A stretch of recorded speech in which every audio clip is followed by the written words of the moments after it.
Hi guys and welcome back to the channel Deepak Yadav Education. Welcome to the daily current affairs of 21st of May 2022.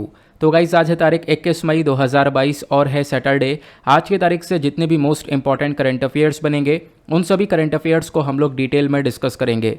तो चलो शुभारंभ करते हैं। But उससे पहले guys अगर आप लोग को इस टॉप न्यूज़ एनालिसिस यानी टीएनए का पीडीएफ चाहिए तो क्या करना है, नीचे डिस्क्रिप्शन बॉक्स में पीडीएफ लिंक के नाम से एक लिंक आपको दिया गया है। जैसे आप उस पर क्लिक करोगे ये टेलीग्राम चैनल ऑटोमेटिकली ओपन हो जाएगा, इसको जाके ज्वाइन कर लेना। ज्वाइन करने से फ़ायदा क्या होगा, वहाँ से आप लोग डेली बेसिस पर इस टीएनए के पीडीएफ को डाउनलोड कर पाओगे। अगर आपको इस तरीके से वो चैनल नहीं मिलता है तो एक और बहुत सिंपल सा तरीका है, डायरेक्टली टेलीग्राम पर जाना, सर्च बॉक्स में टाइप करना दीपक यादव एजुकेशन। जैसे आप टाइप करोगे आपके सामने इस प्रकार से ये तीनों चैनल्स ओपन हो जाएंगे। एक के आगे आंसर राइटिंग लिखा है, एक के आगे यूपीएससी लिखा है और एक के आगे कुछ नहीं लिखा है, लेकिन यहाँ पर भी आपको 20,000 प्लस सब्सक्राइबर्स मिल जाएंगे। तो इन तीनों ही चैनल्स को आप जाकर ज्वाइन कर सकते हो, क्योंकि यहाँ पे आपको टीएनए का पीडीएफ, द हिंदू का पीडीएफ और डेली बेसिस पर आंसर राइटिंग भी करवाई जाती है। एट द लास्ट अगर आप लोग मुझसे कनेक्ट होना चाहते हो तो नीचे डिस्क्रिप्शन बॉक्स में मेरे इंस्टाग्राम आईडी का लिंक मिल जाएगा, वहाँ पर कनेक्ट होकर आप मुझसे अपनी सारी क्वेरीज को पूछ सकते हो। देन स्टार्ट करेंगे डिस्कशन को, लेकिन उससे पहले अभी तक आपने जो वीडियो पे लाइक का बटन है उसको नहीं दबाया तो फटाफट वीडियो को लाइक कर देना। जो हमारा टारगेट है हमेशा की तरह 2K प्लस लाइक का, उसको आज भी यहाँ पे अचीव करवाना है। और आपको पता होगा ये जो आज का वीडियो है इसको मैं थोड़े टाइम पहले अपलोड कर रहा हूँ, जैसा कि मैंने आप लोगों से पिछले वीडियो में पूछा था कि इस वीडियो को क्या एक दिन पहले अपलोड कर दिया जाए। तो बहुत सारे लोगों ने बोला, यानी मेजॉरिटी ऑफ लोगों ने बोला कि हाँ एक दिन पहले अगर वीडियो अपलोड हो जाता है, यानी कि जैसे कि ये 21 ऑफ मई का वीडियो है, यानी कल का ये वीडियो है, तो इसको मैं आज 20 ऑफ मई को शाम को लगभग 8:30 से 9 के बीच में अगर ये वीडियो अपलोड हो जाता है तो काफ़ी सारे लोग इसको रात में देख कर कवर कर सकते हैं। बाकी यहाँ पर जो मॉर्निंग में उठने वाले लोग हैं वो यहाँ पर डेली बेसिस पर अपना सेम 5 बजे उठकर उस वीडियो को कवर कर सकते हैं। तो इस प्रकार से लेकर चल सकते हैं हम लोग, जिससे कि यहाँ पर मैक्सिमम लोग आराम से इस वीडियो से ज़्यादा बेनिफिट्स ले पाएंगे। ओके, तो फिलहाल यहाँ पे हमारी आती है सबसे पहले ये वाली न्यूज़, और ये न्यूज़ काफ़ी इंपॉर्टेंट हो जाती है क्योंकि बहुत ज़्यादा चर्चा में है। चर्चा में किस लिए, पहले मैं आपको ये बताता हूँ। मैंने थंबनेल में क्या लिखा है, थंबनेल में लिखा है कि क्या लखनऊ का जो नाम है वो बदल सकता है। तो ये मैंने क्यों लिखा, ये इसलिए लिखा क्योंकि इसकी चर्चा यहाँ पे पूरे इंडिया भर में हो रही है। In fact Indian express, the Hindu और भी वेरियस जो हमारे फेमस न्यूज़पेपर्स हैं, जो रिलायबल न्यूज़पेपर्स हैं, वो सब यहाँ पे इस आर्टिकल को पब्लिश कर रहे हैं। सबसे पहले ये चीज़ें पब्लिश क्यों की जा रही हैं, तो यहाँ पे आप देख पाओगे योगी आदित्यनाथ जो कि यूपी के सीएम हैं, इनका एक ट्वीट निकला है। अब इन्होंने एक ट्वीट क्या किया, यहाँ पे इन्होंने बोला कि शशावतार भगवान श्री लक्ष्मण जी की पावन नगरी लखनऊ में आपका हार्दिक स्वागत है। अब ये किसका स्वागत कर रहे हैं, ये हमारे पीएम मोदी का स्वागत कर रहे हैं। लखनऊ में स्वागत किया, लेकिन ये जो एक लाइन है इसके ऊपर थोड़ा ध्यान देना, लक्ष्मण जी की पावन नगरी लखनऊ में आपका हार्दिक स्वागत किया जा रहा है। तो यहाँ पर क्या हुआ, जैसे ही इस ट्वीट को देखा गया, इस ट्वीट को बहुत तेज़ी से मीडिया के अंदर कवरेज मिला। इनफैक्ट आप देख पाओगे इंडियन एक्सप्रेस ने एक्सप्लेन सेक्शन पर डिटेल से पूरा आर्टिकल छाप दिया है। उस आर्टिकल को हम समझेंगे भी। यहाँ पे इन्होंने क्या मेंशन किया कि यहाँ पे योगी आदित्यनाथ ने लक्ष्मण जी की पावन नगरी यूज़ किया है, तो मतलब कहीं ना कहीं आने वाले टाइम पर जो लखनऊ का नाम है वो यहाँ पर बदला जा सकता है और लक्ष्मण जी के नाम पर वो ये नाम किया जा सकता है। तो इसी को लेकर ये इंडियन एक्सप्रेस ने आर्टिकल पब्लिश किया। हिंदी में भी आर्टिकल पब्लिश किए गए हैं, लखनऊ नाम चेंज, क्या लखनऊ का नाम यहाँ पे बदल कर लक्ष्मणपुरी या लक्ष्मणपुर हो सकता है, ऐसा भी कुछ यहाँ पर किया जा सकता है। इनफैक्ट आप देख पाओगे इंडियन एक्सप्रेस ने बहुत सारे आर्टिकल्स इसके ऊपर दिए हैं, आप लोग अपने सामने खुद देख पा रहे होंगे। इनफैक्ट चलो मैं इसके बारे में थोड़ा सा आपको डिटेल से बताऊंगा, ये आखिरकार क्यों बोला जा रहा है, लखनऊ का इतिहास क्या रहा है, हिस्ट्री क्या रही है, कुछ इंपॉर्टेंट बातें हैं जो कि हम लोग यहाँ पर जानने वाले हैं। सबसे पहली बात देखो, जब इंडियन एक्सप्रेस का ये वाला आर्टिकल देखते हो तो इस वाले आर्टिकल को मैंने डिटेल से पूरा भी लगा दिया है, चाहो तो आप लोग यहाँ पर देख सकते हो। पीडीएफ में आपको प्रोवाइड करवा दूंगा, बाकी न्यूज़पेपर वगैरह आपको यहाँ पे वेबसाइट्स पर मिल ही जाते हैं, वहाँ से आप लोग डाउनलोड करके देख सकते हो। ठीक है, तो इंडियन एक्सप्रेस ने यहाँ पर यह बोला कि जो ये लक्ष्मण जी का जो नाम ऐड किया जा रहा है ये इसलिए किया जा रहा है क्योंकि लखनऊ का जब हम लोग इतिहास देखते हैं तो उस इतिहास में लक्ष्मण जी का लखनऊ से एक बहुत बड़ा कनेक्शन है। वो कनेक्शन क्या है, वो एक किताब के अंदर लिखा हुआ है, जिस किताब को लिखा है लालजी टंडन ने। तो लालजी टंडन एक बीजेपी लीडर हैं, इन्होंने यहाँ पर एक किताब लिखी है, उस किताब का नाम है अनकहा लखनऊ। तो ये जो अनकहा लखनऊ है, इस किताब में बहुत सारी बातें बताई गई हैं। बहुत सारी बातें क्या बताई गई हैं कि जो आज के टाइम पर लखनऊ के अंदर एक मॉस्क आपको देखने को मिलता है, टीले वाली मस्जिद जिसको हम लोग बोलते हैं, वो मस्जिद बाद में बनाई गई है औरंगजेब के थ्रू। तो ये बातें यहाँ पर इस किताब के अंदर लिखी गई, तो उसको भी थोड़ा सा डिस्कस करेंगे। अब पहले मैं आपको कुछ बेसिक्स पर लेकर चलता हूँ कि क्या क्या यहाँ पर चीज़ें मेंशन की जा रही है। ये किताब का आपको पिक्चर देखने को मिलेगा। सारी जितनी भी ऑथेंटिक इन्फॉर्मेशन मुझे मिली है, वो सारी इन्फॉर्मेशन कलेक्ट करके मैं आपके सामने एक ऑथेंटिक डिस्कशन लेकर आया हूँ। ठीक है, तो यहाँ पर एक किताब है लालजी टंडन की, अनकहा लखनऊ। इस किताब को आप देख सकते हो। अब इस किताब के अंदर कुछ चीज़ें लिखी हुई हैं। ये इंडियन एक्सप्रेस का एक्सप्लेन सेक्शन वाला आर्टिकल हो गया। ये टंडन जी के किताब के बारे में चर्चा की गई है। टंडन जी ने किताब में यहाँ पर काफ़ी सारी बातें लिखी हैं। बातें लिखने में यहाँ पर इन्होंने कुछ पॉइंट्स और भी लिखे हैं। इन्होंने यहाँ पर क्या लिखा, देखो ये चीज़ें यहाँ से यहाँ तक मैंशनड है। इसको मैंने आर्टिकल को थोड़ा सा जूम करके यहाँ पे भी दिखा दिया है। हालांकि इस पिक्चर को जब मैंने क्रॉप किया, जूम किया, तो ये थोड़ा सा ब्लर हो चुका है, लेकिन कोई बात नहीं, आपको मैं एक क्लियर आर्टिकल भी टेलीग्राम पर दे दूंगा। अब इस किताब के अंदर ये लिखा गया कि जो लखनऊ है वो लक्ष्मण टीला हुआ करता था। लक्ष्मण टीला यहाँ पे बोला ही जाता है। इस किताब ने ये भी बताया कि जो लखनऊ जगह है, ये लक्ष्मण जी के भाई राम जी ने यहाँ पे लक्ष्मण जी को दी थी। ये गिफ्ट में यहाँ पर ये लखनऊ शहर लक्ष्मण जी को दिया गया था। ये चीज़ यहाँ पे मेंशन की गई। फिर साथ ही साथ यहाँ पे बोला गया कि जो लक्ष्मण टीला पहले हुआ करता था वो लक्ष्मण टीला ही रहा था, और लक्ष्मण टीला का नाम मिटा दिया गया।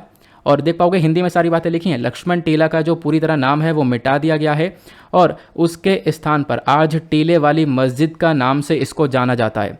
तो टीले वाली मस्जिद का जो नाम है वो यहाँ पे औरंगजेब ने यहाँ पर इस टीले वाली मस्जिद का कंस्ट्रक्शन किया है, इस मॉस्क का कंस्ट्रक्शन किया है, ये यहाँ पर बताया गया। अदरवाइज़ इसको यहाँ पे हम लोग जानते हैं किस चीज़ से, तो इसकी हिस्ट्री बोलती है कि ये यहाँ पर लक्ष्मण टीला के नाम से ये जाना जाता था। क्लियर हुआ? तो ये इन्फॉर्मेशन आई है। इनफैक्ट जो मैंने आपको ये वर्डिंग्स दी है, आप यहाँ पे देख पाओगे, इन्होंने यह मेंशन किया अपनी किताब के अंदर कि बोला जाता है कि जो लखनऊ शहर है वो यहाँ पे लॉर्ड राम जी ने अपने भाई यहाँ पे लक्ष्मण जी को ये गिफ्ट में दिया था। क्लियर हुआ? अब आपको हो गई, ये तो चलो एक जगह पर लिखा हुआ है। उसके बाद भी यहाँ पर कोई और चीज़ें लिखी हुई हैं। तो यहाँ पर एक और हिस्टोरियन है। अब यहाँ पे हिस्टोरियन कौन है वो थोड़ा सा डिटेल्स इनका पिक्चर देखते हैं। ठीक है, ये यहाँ पर आपको ये आर्टिकल, ये वाला पैरा देखो। एक हिस्टोरियन है जिनका नाम है अब्दुल हलीम शरार। अब्दुल हलीम शरार के बारे में आप लोग को ध्यान रखना है। ये तो अब्दुल हलीम शरार ने क्या किया है, इन्होंने भी एक किताब लिखी है जिसका नाम है पुराना लखनऊ। तो अभी हम लोगों ने टंडन जी की किताब के बारे में चर्चा की थी, जिनका नाम है, उस किताब का नाम है अनकहा लखनऊ। और अभी यहाँ पर ये जो व्यक्ति हैं इधर, अब्दुल हलीम शरार, इनकी किताब का नाम है पुराना लखनऊ। तो पुराना लखनऊ जो किताब है उसके अंदर भी यहाँ पर बोला यह जाता है कि कोई नहीं जानता कि लखनऊ शहर को किसने एस्टेब्लिश किया है, कैसे लखनऊ नाम पड़ा, किसी को कुछ नहीं पता। लेकिन इन्होंने यहाँ पर अपनी किताब के अंदर ये भी मेंशन किया कि हाँ, ये बात है कि लॉर्ड राम जी अपने वनवास से लौटने के बाद में जो ज़मीन है, इन्होंने यहाँ पर ही अपने ब्रदर लक्ष्मण जी को दे दिया था। ठीक है, और इसको लक्ष्मण टीला के नाम से जाना जाता था। तो ये इस किताब में भी मेंशन्ड है। तो ये सारी बातें किसने दी हैं, ये सारी बातें इंडियन एक्सप्रेस के इस आर्टिकल ने मेंशन करी हैं। तो इसी वजह से आज पूरे देश भर में चर्चा की जा रही है कि आने वाले टाइम पर हो सकता है कि जो लखनऊ का नाम है वो भी यहाँ पर बदल दिया जाए। और इसी को देखते हुए आपको पता होगा, अभी 7 दिन पहले एक और अनाउंसमेंट हो चुका है कि लखनऊ के अंदर लगभग 151 फीट हाई लक्ष्मण जी का स्टैचू यहाँ पे बनाया जाएगा, जिसमें करोड़ों रुपए यहाँ पर खर्च करने वाले हैं। क्लियर हुआ? तो ये सारी इन्फॉर्मेशन आई होप आपको काफ़ी अच्छे से क्लियर हो चुकी है। आने वाले टाइम पर इस आर्टिकल को बहुत कवरेज मिलने वाला है। द हिंदू के अंदर भी डेफिनेटली जो एक्सप्लेनर सेक्शन है वहाँ पर भी कवर किया जाएगा आने वाले टाइम पर, चाहे आप लोग इसको देख लेना। इसी वजह से मैंने सोचा मैं आपको इसके बारे में कुछ इन्फॉर्मेशन दे देता हूँ। तो अभी यहाँ पर सीएम के ट्वीट के बाद में यहाँ पर ये सारी चर्चा हुई है। तो बाकी सारी मैंने आपको सारे सोर्सेस, सारे ऑथेंटिक तरीके से जितनी भी यहाँ पर चीज़ें अवेलेबल हैं जिसको लेकर चर्चा की जा रही है आर्टिकल सहित, वो सारी बातें मैंने आपको यहाँ पर दिखा दी हैं। क्लियर हुआ? तो पहले भी यहाँ पर काफ़ी सारी जगह के नाम बदले गए हैं, आपको पता होगा। तो इसी वजह से इस आर्टिकल के थ्रू ये सारी चीज़ों को लेकर एक प्रेडिक्शन किया जा रहा है। चलो अगले आर्टिकल पर आते हैं। जो नेक्स्ट न्यूज़ है हमारी, ये बहुत ज़्यादा इम्पॉर्टेंट होने वाली है। यहाँ पे इस न्यूज़ को आप लोग जीएस पेपर 3 एनवायरमेंट से रिलेट कर पाओगे। अभी पॉल्यूशन और हेल्थ रिपोर्ट पब्लिश हुई है। इस रिपोर्ट ने भाई बहुत सारी बातें बताई हैं। इस रिपोर्ट के अंदर बहुत सारी ऐसी इन्फॉर्मेशन है जो कि डायरेक्टली आपको प्रीलिम्स और मेंस दोनों में हेल्प करेगी। तो ये जो आर्टिकल है, ये आर्टिकल आपका जीएस पेपर 3 एनवायरमेंट के पॉइंट ऑफ व्यू से इंपॉर्टेंट हो जाएगा, आपके सिलेबस का हिस्सा है। इससे पहले वाला जो आर्टिकल कवर किया वो GS paper 1 art and culture के पॉइंट ऑफ व्यू से इंपॉर्टेंट हो जाएगा। तो यहाँ पे अभी बेसिक सा मुद्दा क्या है? तो बेसिक सा मुद्दा यहाँ पर यह है कि ये जो रिपोर्ट है पॉल्यूशन एंड हेल्थ, ये रिपोर्ट पब्लिश करी गई है लैंसेट प्लैनेटरी हेल्थ के अंदर में। अब इस रिपोर्ट ने ऑब्वियस ही बात है पोल्यूशन को लेकर सारी बातें बताई होंगी कि जो ये प्रदूषण है, इस प्रदूषण की वजह से किन किन लोगों की जान जा रही है, कितने लोगों की जान जा रही है, ठीक है। तो वो सारी बातें यहाँ पे कवर की गई हैं। तो इसी रिपोर्ट ने बोला कि जो एयर पोल्यूशन आज के टाइम पर जो वायु प्रदूषण है वो एक सबसे बड़ा खतरा बन चुका है इंसान के लिए। और साल 2019 के अंदर इस एयर पोल्यूशन की वजह से लगभग 16.7 लाख डेथ हुई थी। तो आप इमेजिन कर सकते हो कि 16.7 लाख डेथ हुई थी साल 2019 में, और ये डेटा सिर्फ और सिर्फ भारत का है। अगर दुनिया भर में देखें तो और भी बहुत सारी मौतें हुई होंगी इस वायु प्रदूषण से। तो ये यहाँ पर मेंशन किया जा रहा है। तो इस रिपोर्ट ने इन सारी चीज़ों के ऊपर जोर दिया है। अब इस रिपोर्ट को किसने पब्लिश किया है? तो अगेन इंडियन एक्सप्रेस ने पब्लिश किया है फ्राइडे मई 2022। आप देख पाओगे ये उस दिन का आर्टिकल है। एक्सप्लेन सेक्शन पर इन्होंने यहाँ पर समझाया कि इंडिया ने एयर पोल्यूशन ये डेथ टोल के अंदर टॉप कर लिया है। मतलब कि वायु प्रदूषण की वजह से जो लोगों की जान जा रही हैं, उस रिपोर्ट के अंदर भारत ने टॉप किया है साल 2019 में। ऐसा यहाँ पर खुद रिपोर्ट बोलती है। मतलब साल 2019 में ओवरऑल इंडिया के अंदर बहुत सारे लोगों की जान गई है इस वायु प्रदूषण से। तो इस पूरे आर्टिकल को मैंने लगा दिया है, कॉपी पेस्ट कर दूंगा, आगे कर भी दिया है मैंने, उसको हम वहीं से डिस्कस करेंगे। और इसी रिपोर्ट में एक और टॉपिक को उठाया गया है, आप देख पाओगे खुद ही। इस रिपोर्ट में आगे एक टॉपिक उठाया गया लेड पोल्यूशन।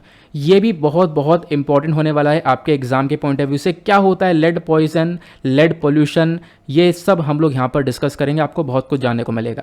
सबसे पहली चीज़, ये जो रिपोर्ट आई है, इस रिपोर्ट ने क्या क्या डेटा दिया है, पहले हम दुनिया भर के लेवल पर देखेंगे कि हाँ दुनिया भर पर क्या सिनेरियो डिस्कस किया गया है इस रिपोर्ट में। तो दुनिया भर में एयर पोल्यूशन की जब हम लोग चर्चा करते हैं तो 2015 में इस वायु प्रदूषण से लगभग पूरे वर्ल्ड में 66.7 लाख के आसपास डेथ हुई थी। ओवरऑल अगर हम लोग बात करें, जो ये पोल्यूशन है ये एकमात्र ऐसा जड़ है जिसकी वजह से लाखों लोगों की जान जा रही है। तो ये 2015 का डेटा हुआ। और 2015 से 2019 के बीच में जब आप कंपैरिजन करोगे तो दबाकर प्रदूषण हुआ है। और 2019 में, सिर्फ और सिर्फ 2019 में पूरे दुनिया भर में वायु प्रदूषण की वजह से लगभग 90 लाख के आसपास डेथ हुई हैं। आप इमेजिन कर सकते हो 1 करोड़ के आसपास यहाँ पर डेथ ये देखने को मिली है। और वो किसकी वजह से? ये सिर्फ और सिर्फ एयर पोल्यूशन की वजह से। अब इसमें जो एयर पोल्यूशन है, जो ये सारी डेथ हुई हैं, इसमें भी अलग अलग कैटेगरी के पोल्यूशन देखने को मिलेंगे। जैसे कि कुछ खतरनाक एयर पोल्यूशन की वजह से तो 45 लाख लोगों की जान गई। उसके बाद कुछ केमिकल पोल्यूटेंट्स हुए, ठीक है, केमिकल पोल्यूटेंट्स की वजह से 17 लाख लोगों की जान गई है। और लेड पोल्यूशन की वजह से भी 9 लाख लोगों की जान गई है। तो ये अपने आप में इंपॉर्टेंट है। पोल्यूशन को लेकर बहुत सारे क्वेश्चन बनते रहते हैं, लेकिन लेड पोल्यूशन देखो, साल 2020 में बेंजीन को लेकर क्वेश्चन बना था, और इस साल ये लेड चर्चा में, तो पॉसिबिलिटी है लेड को लेकर क्वेश्चन बन जाए। तो लेड को लेकर भी आगे हम लोग चर्चा करेंगे। तो ये तो मैंने आपको बताया कि हाँ दुनिया भर में 2015 और 2019 में कितनी कितनी मौतें हुई हैं इस एयर पोल्यूशन की वजह से। अब बात करते हैं इंडिया के अंदर क्या सिनेरियो है इसको लेकर। जब हम लोग बात करते हैं भारत की, तो यहाँ पर 16.7 लाख के आसपास डेथ होती हैं इस वायु प्रदूषण से। अब जितनी भी ये डेथ होती हैं, इसमें से 9.8 जो लाख डेथ हैं, यानी कि आप अप्रॉक्स कह सकते हो, अगर इजी शब्दों में बोले तो 10 लाख के आसपास जो भी मौतें हुई हैं वो सिर्फ और सिर्फ PM 2.5 पोल्यूशन की वजह से हुई है। अब सबसे पहली चीज़ सीखने के लिए यह है कि ये PM 2.5 पोल्यूशन क्या होता है। देखो PM 2.5 होता है पर्टिकुलेट मैटर। PM की फुल फॉर्म क्या है? पर्टिकुलेट मैटर, यानी कंकड़ का टुकड़ा। इस प्रकार से दिखता है। इनफैक्ट ये इतना छोटा होता है कि दिखेगा भी नहीं। अब इसको हम लोग कैसे इमेजिन कर सकते हैं? तो मान लो ये एक बाल है, ठीक है, एक हेयर है ये। अब एक बाल के साइज में जब आप लोग देखोगे तो ये जो ब्लू वाली बॉल आपको दिख रही है ना, ये ब्लू वाली बॉल है PM 10, यानी पर्टिकुलेट मैटर 10। ये जो कंकड़ का टुकड़ा 2.5 है, इससे थोड़ा सा बड़ा होता है। और जो 2.5 होता है ये तो ब्लू वाली बॉल से भी बहुत ज़्यादा छोटा होता है। इनफैक्ट आप देख पाओगे ब्लू वाली बॉल है, ये PM 10 है, और इसके अंदर ये छोटी छोटी जो 4 बॉल दिख रही हैं PM 2.5 है। तो ये जो PM 2.5 है, मतलब कि इतने बड़ा साइज का जो कंकड़ का टुकड़ा है, इसी की वजह से लगभग 9.8 लाख, या फिर आप कह सकते हो अप्रॉक्स 10 लाख लोगों के आसपास जान गई हैं। क्यों? क्योंकि जो गंदगी है ये बॉडी के अंदर जा रही है, लोग सांस ले रहे हैं, अब बॉडी के अंदर जाएगी और बॉडी के अंदर जाने के बाद उनके ऑर्गन्स को डैमेज करेगी, रेस्पिरेटरी सिस्टम को डैमेज करेगी, तो उसकी वजह से ये सब कुछ देखने को मिला। क्लियर हुआ? तो एयर पोल्यूशन की वजह से कितनी कितनी जान जा रही है? 10 लाख जान गई PM 2.5 की वजह से, और 6.1 लाख के आसपास जो जान गई हैं वो हाउस होल्ड एयर पोल्यूशन की वजह से, यानी घर में चूल्हा जलाया गया, इंडोर एयर पोल्यूशन हो रहा है, घर में यहाँ पर कोई एयर पोल्यूशन हुआ है जिसकी वजह से लगभग 6 लाख के आसपास डेथ गई। तो इंडिया के अंदर ये सिनेरियो आपको देखने को मिल जाएगा। ऑल्दो यहाँ पे बताया गया जो ये नंबर ऑफ डेथ आपको देखने को मिल रही है, ये नंबर ऑफ डेथ अगर हम लोग बात करें इसको गरीबी से रिलेट करें तो ये तो कम हुआ है। गरीबी से रिलेट कैसे कर सकते हैं? तो मतलब देखो, एक जगह पर गरीबी बहुत ज़्यादा है, वो यहाँ पर एक प्रॉपर क्लीन फ्यूल को अफोर्ड नहीं कर पा रहे हैं, घर में यहाँ पर गैस वगैरह की जगह चूल्हा जलाया जा रहा है, लकड़ी जलाई जा रही है और कुछ जलाया जा रहा है घर के अंदर, जिसकी वजह से पोल्यूशन हो रहा है। घर में बूढ़े बुजुर्ग लोग हैं, उनकी जान चली जा रही है उसी पोल्यूशन की वजह से, तो वह एक्सट्रीम पॉवर्टी का कनेक्शन है। तो यहाँ पे जो ये वाला सिचुएशन है थोड़ा सा कम हुआ है इंडिया के अंदर, ये सिचुएशन पहले के मुकाबले कम हुआ है अब की बार। लेकिन अब की बार मौत किस कारण से बढ़ी है? वो है इंडस्ट्रियल पॉल्यूशन। जो इंडस्ट्रीज लगातार प्रदूषण कर रही हैं उसकी वजह से आज के टाइम पर कुछ ज़्यादा डेथ हुई हैं। अब क्वेश्चन ये उठता है कि सबसे ज़्यादा डेथ भारत में कहाँ पे हुई है इस एयर पोल्यूशन की वजह से? तो सबसे ज़्यादा आपको इंडो गंगेटिक प्लेन पर देखने को मिलेगी। अब क्वेश्चन ये है कि इंडो गंगेटिक प्लेन क्या होता है? तो इंडो गंगेटिक प्लेन वाला एरिया आपको देखने को मिलेगा, ये हमारा महान भारत हुआ, ये मैप को मैं ड्रॉ कर देता हूँ, और ये जो ग्रीन वाला आपको ये पूरा का पूरा एरिया दिख रहा है ये पूरा इंडो गंगेटिक प्लेन्स कहलाता है। तो इस एरिया में सबसे ज़्यादा पोल्यूशन देखने को मिला, और इसी एरिया के अंदर न्यू दिल्ली आता है, और यहीं पर सबसे ज़्यादा मोस्ट पॉल्यूटेड सिटीज़ है दुनिया भर में। जो सबसे ज़्यादा प्रदूषण वाला शहर है, प्रदूषण को प्रोड्यूस करने वाला, वो न्यू दिल्ली का ही यहाँ पे आपको देखने को मिल जाएगा। क्लियर हुआ? तो यहाँ पर पोल्यूशन बहुत ज़्यादा है और यहीं पर सबसे ज़्यादा डेथ भी हो रही हैं।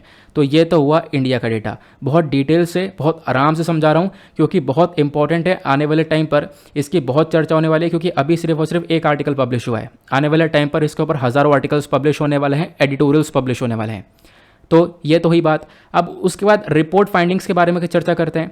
ये तो इन्होंने इंडिया और ग्लोबल लेवल पर बता दिया भाई कितने कितने लोगों की जान जा रही है, लेकिन इस रिपोर्ट ने और भी चीज़ें बताई। इस रिपोर्ट ने सबसे पहला मुद्दा उठाया कि आज के टाइम पर जो ये एयर पोल्यूशन हो रहा है, वायु प्रदूषण हो रहा है, इससे लड़ने में हम लोग फेल हो चुके हैं, इससे प्रॉपर लड़ नहीं पा रहे हैं। इसके लड़ने में काफ़ी बड़ा फेलियर देखने को मिला है। इनफैक्ट यहाँ पे बोला गया घरों के अंदर बहुत सारी चीज़ें जलाई जा रही हैं, यानी इंडोर पोल्यूशन हो रहा है जिसकी वजह से यहाँ पर डेथ हो रही है। उसके अलावा आपको अलग अलग स्कीम देखने को मिलेंगी। प्रधानमंत्री उज्ज्वल योजना प्रोग्राम देखने को मिलेगा जहां पर गैसेस को प्रोवाइड करवाने के बारे में चर्चा की जाती है। बहुत सारी इस प्रकार की और भी स्कीम्स आपको देखने को मिल जाएंगी।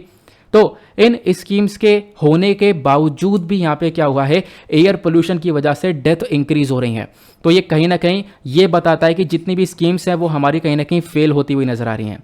प्लस हमारे पास नेशनल क्लीन एयर प्रोग्राम है और भी हमारे पास इस प्रकार से अलग अलग बॉडीज जो कि पोल्यूशन को कम करने का काम करती हैं, लेकिन किसी ने भी यहाँ पर कोई ऐसा काम नहीं किया कि जिससे पोल्यूशन कम हो जाए। क्योंकि हम लोग देख पा ये रहे हैं कि 2015 से जब 2019 में कंपैरिजन करें तो मौतें बढ़ चुकी हैं इस पोल्यूशन की वजह से। तो कहीं ना कहीं जो भी स्टेप उठाए गए वो फेल मारे गए। क्लियर हुआ? अब इसने रिपोर्ट ने एक और बहुत मेजर पॉइंट को मेंशन किया है, बहुत ध्यान सुनना, बहुत इंपॉर्टेंट है। चाहो तो आप लोग लिखते हुए चलना या फिर आपको PDF मिल ही जाता है। यहाँ पे बात की गई है लेड पोल्यूशन की। लेड क्या होता है? देखो, लेड आपको कुछ इस प्रकार से देखने को मिलेगा। ये ब्लैक कलर का जो है ये लेड है।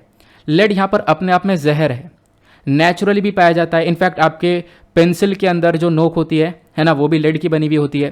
प्लस जो आपके घर में पेंट वगैरह होता है, पेंट के जो डब्बे होते हैं ना, उसके अंदर भी लेड होता है और वो बहुत ज़्यादा जहरीला होता है। तो उसके बारे में थोड़ी सी चर्चा करते हैं। बॉडी के अंदर अगर एक लिमिट से ज़्यादा लेड बढ़ जाए तो वो यहाँ पर जान ले लेता है इंसान की। यहाँ पे यही बोला गया कि लेड पोल्यूशन की जो हम चर्चा करते हैं तो इसकी वजह से लगभग 9 लाख लोगों के आसपास यहाँ पर जान गई है दुनिया भर में। और हर साल, मतलब ये दुनिया भर में क्या कह सकते हो कि हर साल 9 लाख लोगों की जान जाती है इसी सिर्फ और सिर्फ लेड पोल्यूशन की वजह से। आप लोग ही बहुत ध्यान सुनना, अवेयरनेस के लिए भी बहुत ज़्यादा इंपॉर्टेंट आर्टिकल है। अगर हम लोग बात करें लेड पोल्यूशन की तो यहाँ पर कुछ बैटरीज होती हैं जिसके अंदर लेड का इस्तेमाल होता है, या ई वेस्ट हो गया। ई वेस्ट मतलब इलेक्ट्रॉनिकल वेस्ट, आपका मोबाइल फ़ोन ख़राब हो गया, लैपटॉप ख़राब हो गया, ये सारी चीज़ें ख़राब हो गई तो ये पोल्यूशन हो गया। अब ये जो है जब आप इसको फेंक दोगे कचरे में तो यहाँ पर इसमें से लेड निकल रहा है और वो कहीं ना कहीं पोल्यूट कर रहा है हमारे एनवायरनमेंट को। बताया ये जाता है कि अगर हम लोग पूरे दुनिया भर का डेटा देखें तो 80 करोड़ से ज़्यादा जो बच्चे हैं और इन्हीं 80 करोड़ में जब भारत की बात करें तो भारत के अंदर टोटल 27.5 करोड़ बच्चे हैं, इनके ब्लड के अंदर लेड है, यानी खून के अंदर लेड आपको थोड़ा ज़्यादा देखने को मिल जाएगा। ये खुद यहाँ पर एक रिपोर्ट पब्लिश की है US centre for disease control and prevention ने। तो यहाँ पर ब्लड के अंदर, और आपको पता होगा रिसेंट डेज में भी काफ़ी सारे आर्टिकल पब्लिश हुए थे कि हज़ारों बच्चों के ब्लड के अंदर लेड पाया गया है। ये इनफैक्ट यहाँ पे आपको पता होगा ये आज से 2 महीने पहले भी आर्टिकल चर्चा में था। अफ्रीका के शायद जाम्बिया वाले एरिया में, है ना, एक खान थी, वहाँ पर एक तरीके से ये काफ़ी सारे बच्चों के अंदर लेड पाया गया है। तो लेड है क्या, आपको पता चल चुका है। लेड एक पॉइजन है, मतलब पॉइजन नहीं कह सकते, लेड पॉइजनिंग भी एक ऐसी सिचुएशन है जहाँ पर ये एक तरीके से आप कह सकते हो जहर की तरह काम करता है। और मैंने आपको बताया कि जो लेड है ये आप जब पीरियोडिक टेबल में बात करोगे तो पीरियोडिक टेबल में कहाँ पर देखने को मिलेगा, ये 82 नंबर पर देखने को मिलेगा।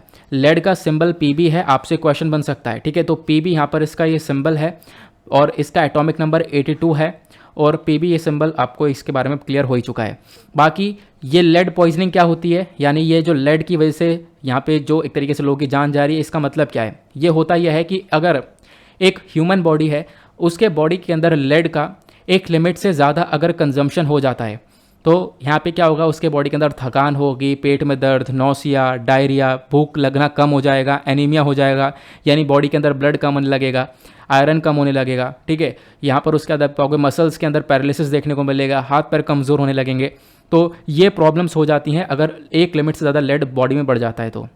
और यही जो लेड है ये जो बच्चों को बुरी तरह से अफेक्ट करता है, जो बच्चे खासकर 6 साल के आसपास हैं, ठीक है, उनको स्पेशली यहाँ पर बुरी तरह से अफेक्ट करता है।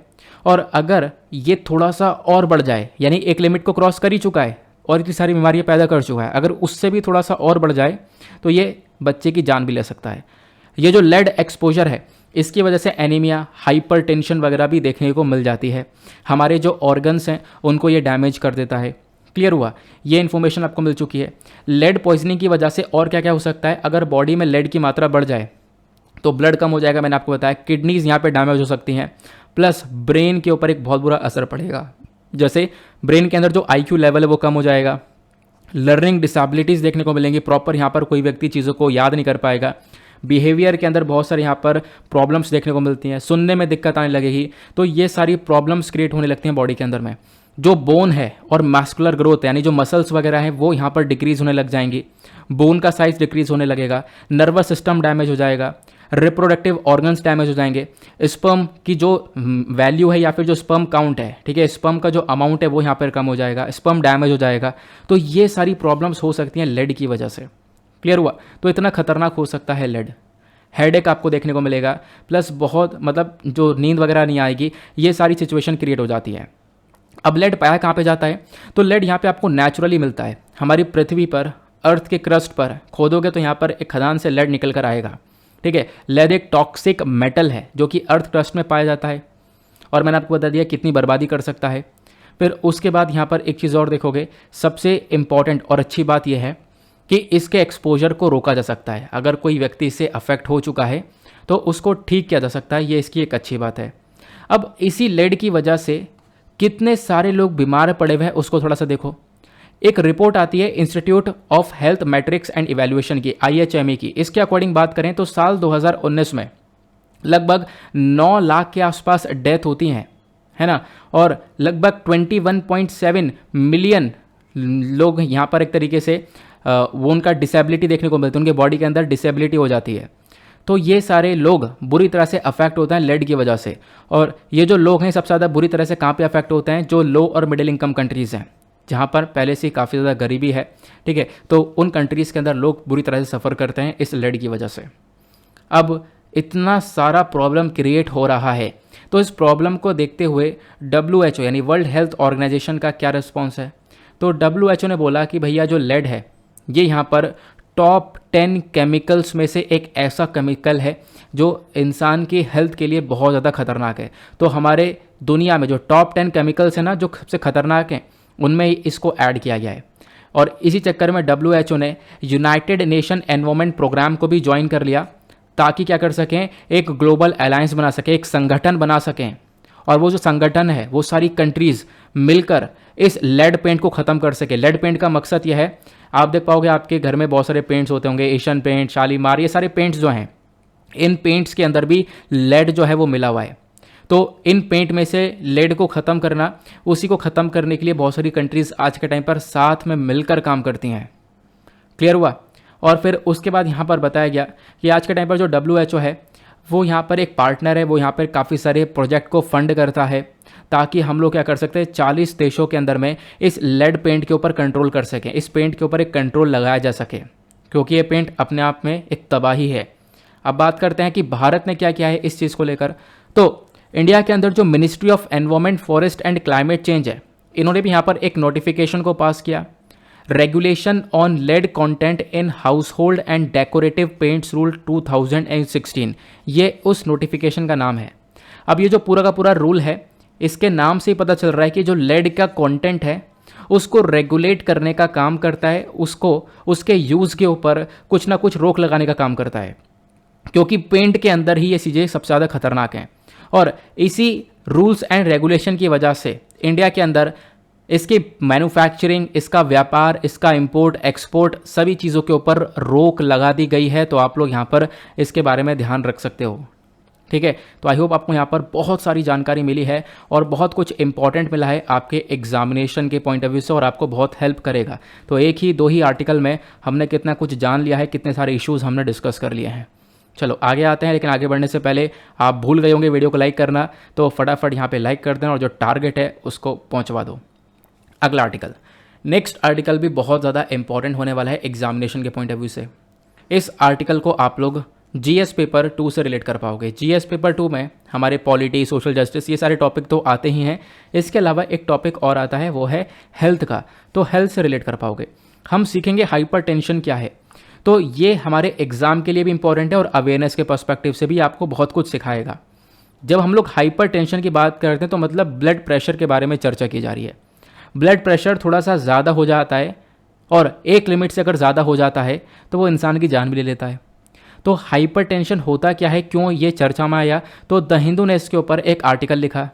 इंडियन हाइपरटेंशन कंट्रोल इनिशिएटिव एक ऐसा इनिशिएटिव है जो कि भारत के अंदर इस हाइपरटेंशन की सिचुएशन के ऊपर कंट्रोल लगाएगा। इस आर्टिकल को एक्सप्लेनर सेक्शन पर डिटेल से पब्लिश किया है। एक बेस्ट तरीके से इस आर्टिकल को लिखा गया है। यहाँ पे कुछ डेटा बताया गया, भाई कौन कौन से स्टेट में हाइपरटेंशन ज़्यादा कम है, हाइपरटेंशन होता क्या है, यह इनिशिएटिव क्या है। बहुत सारी अच्छी सी इन्फॉर्मेशन दी है जो कि आपको लाइफ में भी हेल्प करेगी और एग्ज़ाम में भी। तो होता क्या है कि एक प्रोजेक्ट है जिसका नाम दिया गया है इंडियन हाइपरटेंशन कंट्रोल इनिशिएटिव। तो ये क्या करेगा, हाइपरटेंशन को कंट्रोल करने का काम करेगा। तो इसने यहाँ पर बताया, और इसने लगभग यहाँ पर आप कह सकते हो कि अभी काफ़ी सारा काम भी किया है। इन्होंने यहाँ पर बोला कि लगभग 23% आउट ऑफ 2.1 मिलियन इंडियंस, यानी कि 2.1 मिलियन इंडियंस में से 23% के अंदर अभी भी जो ब्लड प्रेशर है वो अनकंट्रोल्ड है। उस ब्लड प्रेशर के ऊपर कोई कंट्रोल नहीं हुआ है और वो ब्लड प्रेशर कभी भी एक लिमिट क्रॉस करके उस इंसान के लिए खतरा बन सकता है। तो इसी ब्लड प्रेशर को मैनेज करने के लिए यहाँ पे इस हाइपरटेंशन कंट्रोल इनिशिएटिव को लाया गया। बोला गया कि अगर हम लोग 2.5 करोड़ लोगों के भी ब्लड प्रेशर को मैनेज कर लेते हैं तो कम से कम 5 लाख लोगों की हम लोग जान बचा सकते हैं आने वाले 10 साल में। तो आने वाले 10 साल में 5 लोगों की जान बचाना अपने आप में बहुत ज़्यादा इंपॉर्टेंट हो सकता है, इसीलिए इस हाइपरटेंशन कंट्रोल इनिशिएटिव को लाया गया है। क्लियर हुआ। अब हाइपरटेंशन होता क्या है, तो सिंपल सी बात है, हाइपरटेंशन का मतलब है जब बॉडी का ब्लड प्रेशर बहुत ज़्यादा हाई हो जाता है, उसी को हम लोग बोलते हैं हाइपरटेंशन। अब यहाँ पे हाइपरटेंशन आपको सिस्टोलिक और डायस्टोलिक वे में देखने को मिलता है। सिस्टोलिक की जब हम लोग बात करते हैं तो यहाँ पर क्या होता है, जो ब्लड प्रेशर है वो बढ़ जाता है, और डायस्टोलिक की बात करते हैं तो यहाँ पर ब्लड प्रेशर कम हो जाता है। ठीक है, आपको सीखने को मिल गया, ब्लड प्रेशर बढ़ेगा तो वो सिस्टोलिक वाली कंडीशन है, कम होगा तो वो डायस्टोलिक वाली कंडीशन है। अब ब्लड प्रेशर बढ़ जाता है तो इससे क्या हो सकता है, देखो जब हाई ब्लड प्रेशर होगा तो इससे यहाँ पर प्रॉब्लम्स ये आएंगी कि बड़ी सारी बीमारियाँ यहाँ पर डेवलप होती हुई नजर आएंगी।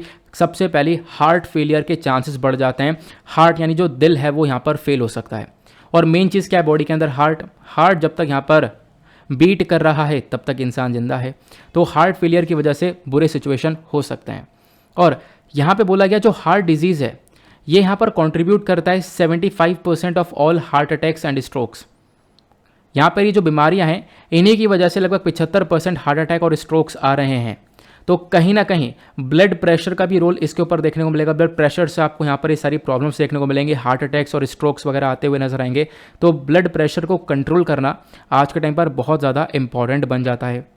अब ब्लड प्रेशर के लिए यानी जो हाइपरटेंशन है, इसके साइन और सिम्टम्स क्या हो सकते हैं, मतलब कि किसी के बॉडी के अंदर अगर ये हाइपरटेंशन वाली सिचुएशन आ रही है, यानी ब्लड प्रेशर बहुत ज़्यादा हो चुका है, बहुत ज़्यादा हाई है, तो क्या होता है, बेहोश होने के चांसेस, ठीक है, बहुत ज़्यादा डिजीनेस सा आएगा, हार्ट बीट ऊपर नीचे होती रहती है, रेगुलर हार्ट बीट चलती है, उल्टी आ जाती है, ठीक है, थकान बहुत ज़्यादा होती है, ब्लड प्रेशर यहाँ पर कम सा भी हो जाता है। तो ये सारी सिचुएशन, ये सारे यहाँ पे साइंस और सिम्टम्स, ये सारे लक्षण हैं हाइपरटेंशन के। अब एक क्वेश्चन ये भी होगा कि जब इतनी सारी प्रॉब्लम्स है तो क्या इसको प्रिवेंट किया जा सकता है, इसको रोका जा सकता है, कुछ तरीका है ट्रीट करने का? तो हाई ब्लड प्रेशर को हम लोग प्रिवेंट कर सकते हैं। सबसे पहला क्या स्टेप लेकर, सॉल्ट को रिड्यूस कर यानी कि आप जो डेली बेसिस पर नमक को कंज्यूम कर रहे हो उसको थोड़ा सा रिड्यूस कर दो। यहाँ भी बोला गया 5 ग्राम डेली से भी थोड़ा सा आप लोग कम कर दोगे तो एक हेल्प मिल जाएगी, वो आपके लिए एक मेडिसिन की तरह काम करेगा। प्लस यहाँ पर फ्रूट्स को कंज्यूम करो डेली बेसिस पर, वेजिटेबल्स को, ग्रीन वेजिटेबल्स को कंज्यूम करो रेगुलरली, वो आपको हेल्प करेगा। एक और काम करना है वो ये है कि जो सैचुरेटेड फैट्स और ट्रांस फैट्स हैं, यानी कि आज के टाइम पर बहुत सारा जंक फूड को कंज्यूम किया जाता है, उस जंक फूड को अभी अवॉइड करना होगा। प्लस अगर टोबैको कंज्यूम कर रहे हो तो उसको अवॉइड करो, अल्कोहल कंज्यूम कर रहे हो तो उसको अवॉइड करो, और फिजिकली एक्टिव रहने की कोशिश करो। दिन में थोड़ा सा टाइम निकालो, आधा घंटा, 45 मिनट, 1 घंटे के आसपास निकाल लो कि आप थोड़ा सा फिजिकली एक्टिव हो पाए, एक्सरसाइज कर पाओ, ब्रिस्क वॉक कर सकते हो, ठीक है। ब्रिस्क वॉक से हार्ट हेल्थ बहुत ज़्यादा अच्छी रहती है।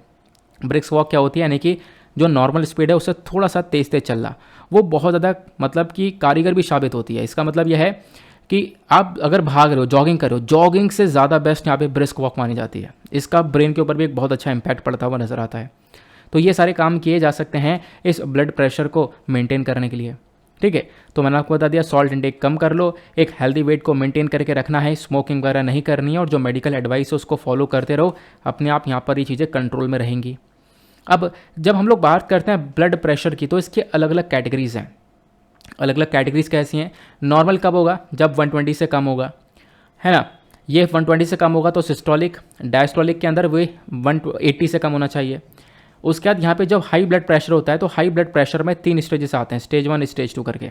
स्टेज 1 यहाँ पर जब आप लोग कहते हो तो ये जो ब्लड प्रेशर थोड़ा सा बढ़ जाता है, 130 से 139 में पहुँच जाता है, और डायस्टोलिक यानी जो लोअर नंबर है वो 80 से 89 पहुँच जाता है।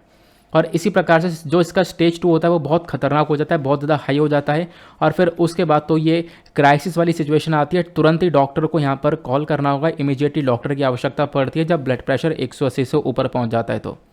तो यहाँ पर क्या होता है, 180 से ऊपर पहुँचेगा तो डॉक्टर की रिक्वायरमेंट पड़ती है ताकि डॉक्टर उन चीज़ों को कंट्रोल कर पाए। क्लियर हुआ? आपने यहाँ पर इस हाइपरटेंशन, ब्लड प्रेशर, इस सब चीज़ों के बारे में समझ लिया। अब बात करते हैं जो हाइपरटेंशन है ये आज के टाइम पर कहाँ कहाँ पर सबसे ज़्यादा देखने को मिलेगा। जो सदर्न स्टेट्स है, यानी कि जब आप लोग इंडिया का मैप देखोगे तो नीचे आपको सदर्न स्टेट्स देखने को मिलेंगे। तो सदर्न स्टेट्स में सबसे ज़्यादा इस हाइपरटेंशन की सिचुएशन या फिर इसकी प्रॉब्लम बनी हुई है। केरला की जब हम लोग बात करते हैं तो केरला के अंदर 32.8% मैन है और 30.9% वेमेन। तो ये आज के टाइम पर एक हाईएस्ट नंबर है। केरला के अंदर सबसे ज़्यादा लोग बुरी तरह से सफ़र कर रहे हैं हाइपरटेंशन से, और कितने कितने प्रतिशत तक वेमेन और मेन सफ़र कर रहे हैं वो मैंने आपको बता दिया। और यहाँ पे बोला गया केरला के बाद में तेलंगाना यहाँ पर दूसरा एरिया देखने को मिलेगा जहाँ पर हाइपरटेंशन के केसेस सबसे ज़्यादा देखने को मिलेंगे। जब हम लोग अपने कंट्री की बात करते हैं तो 21.3% जो वेमेन है और 24% के आसपास जो मैन है जिनकी उम्र 15 से ऊपर है, इनके अंदर हमारे देश में हाइपरटेंशन देखने को मिलता है। तो हमारे देश में इतनी वेमेन और इतने मैन हैं जिनकी 15 से ऊपर की उम्र है, वो आज के टाइम पर हाइपरटेंशन से सफ़र कर रहे हैं। और इसी हाइपरटेंशन को कंट्रोल करने के लिए इंडिया हाइपरटेंशन कंट्रोल इनिशिएटिव को लाया गया। इस प्रोग्राम को लॉन्च किया गया था नवंबर 2017 में। पहले साल में क्या होता है, जो ये हमारा इंडिया हाइपरटेंशन कंट्रोल इनिशिएटिव है, इसको 26 डिस्ट्रिक्ट के अंदर लागू किया जाता है। और वो 26 डिस्ट्रिक्ट कहाँ कहाँ के हैं? वो 5 राज्यों के 26 डिस्ट्रिक्ट हैं, पंजाब, केरला, मध्य प्रदेश, तेलंगाना, महाराष्ट्र। इन सभी जगह पर इसको इनिशिएटिव को लागू किया जाता है। तो ये पहले साल में जब इसको लॉन्च किया जाता है तब की बात है। फिर दिसंबर 2020 तक ये 26 डिस्ट्रिक्ट से बढ़कर 52 डिस्ट्रिक्ट तक पहुंच चुका है और ये 10 राज्यों तक इनिशिएटिव पहुंच चुका है। अब आंध्र प्रदेश, छत्तीसगढ़, कर्नाटका, केरला, मध्य प्रदेश, महाराष्ट्र, पंजाब, तमिलनाडु, तेलंगाना और वेस्ट बंगाल, इन सभी स्टेट्स के अंदर आज के टाइम पर इस इनिशिएटिव को चलाया जा रहा है ताकि हाइपरटेंशन को हम लोग कंट्रोल कर सकें। क्लियर हुआ? अब जो हमारी हेल्थ मिनिस्ट्री है और Indian council of medical research है, स्टेट गवर्नमेंट है, WHO है, इन सब लोगों ने मिलकर यहाँ पर 5 साल का इनिशिएटिव की शुरुआत करी है। यहाँ पे 5 साल का जो इनिशिएटिव है, इस इनिशिएटिव के अंदर लोग जो भी हाइपरटेंशन से सफ़र कर रहे हैं उनको मॉनिटर किया जाएगा, उनको देखा जाएगा और उनको ठीक किया जाएगा। और इसीलिए भारत ने एक गोल की तरफ जिम्मेदारी ले ली है, कमिटमेंट कर लिया है कि हम लोग 25/25 गोल को अचीव करेंगे। ये 25/25 गोल क्या है? तो इस गोल का मेजर मकसद यहाँ पर यह है कि हम लोग 2025 तक 25% नॉन कम्युनिकेबल डिजीज़ को हम लोग कम कर सकें। इसी वजह से इसको 25/25 बोला गया। ठीक है, तो 2025 तक यानी 2025 तक 25% हमें नॉन कम्युनिकेबल डिजीज़ को कम करना है, प्रीमेच्योर मोर्टेलिटी को कम करना है। प्रीमेच्योर मोर्टेलिटी क्या होती है? यानी उम्र से पहले यहाँ पर एक व्यक्ति की डेथ हो जाना। तो इन सब चीज़ों को कम करना है, तो इसीलिए यहाँ पर एक गोल चलाया गया है और इसी वजह से यहाँ पर इनिशिएटिव उठाया गया है। ये नॉन कम्युनिकेबल डिजीज़ क्या होती हैं? नॉन कम्युनिकेबल डिजीज़ के अंदर आपको हार्ट डिजीज़, स्ट्रोक देखने को मिल जाता है, डायबिटीज़ है, कैंसर है, क्रोनिक लंग डिजीज़ है, कुछ और भी आपको नॉन कम्युनिकेबल डिजीज़ देखने को मिल जाती हैं, लेकिन मेजरली ये वाली बीमारियां देखने को मिलती हैं। डायबिटीज़ सबसे ज़्यादा देखने को मिलता है, ये नॉन कम्युनिकेबल डिजीज़ हैं। ये कैसे होती हैं? यहाँ पर कोई फिजिकली एक्टिव नहीं है, अल्कोहल ज़्यादा कंज्यूम कर रहा है, टोबैको ज़्यादा कंज्यूम कर रहा है, डाइट ज़्यादा अच्छी नहीं है, जंक फूड वगैरह ज़्यादा कंज्यूम कर रहा है, तो उसकी वजह से यहाँ पर ये बीमारियाँ डेवलप होती हुई नज़र आती हैं। आई होप आप लोग को यहाँ पर इस पूरे आर्टिकल को लेकर एक बहुत शानदार क्लैरिटी मिल चुकी है, बहुत सारी इन्फॉर्मेशन आपके पास कलेक्ट हो चुकी है। हाइपरटेंशन से संबंधित कोई भी यहाँ पर क्वेश्चन बनता है, कोई भी यहाँ पर प्रीलिम्स में क्वेश्चन बनता है, तो आप आराम से उसको सॉल्व कर पाओगे। कोई भी वहाँ पर आप कह सकते हो कि प्रॉब्लम नहीं होनी चाहिए। चलो आगे बढ़ते हैं अगले आर्टिकल पर। नाउ नेक्स्ट आर्टिकल होने वाला है बहुत ज़्यादा इंपॉर्टेंट हमारे एग्जामिनेशन के पॉइंट ऑफ व्यू से। चर्चा की गई है स्टेट ऑफ इनइक्वालिटी के बारे में। अब ये स्टेट ऑफ इनइक्वालिटी आपको नाम से पता चल रहा है, ये इनइक्वालिटी को लेकर चर्चा कर रहा है। ये इंडिया के अंदर देखो हर साल रिपोर्ट आती है। इस रिपोर्ट को अब यार पब्लिश किया है डॉक्टर बिबेक देबरॉय, जो कि चेयरमैन है economic adviser council to the prime minister. तो इस इकोनॉमिक एडवाइजरी की साइड से इस state of inequality in India report को पब्लिश किया गया। इस रिपोर्ट के अंदर क्या क्या होता है वो सारी बातें बताऊंगा। देखो ये जो रिपोर्ट है, पहले मैं आपको इस रिपोर्ट के बारे में बताता हूँ कि आखिरकार इसमें क्या क्या इन्फॉर्मेशन होगी। बहुत इंपॉर्टेंट टॉपिक है ये जो रिपोर्ट है।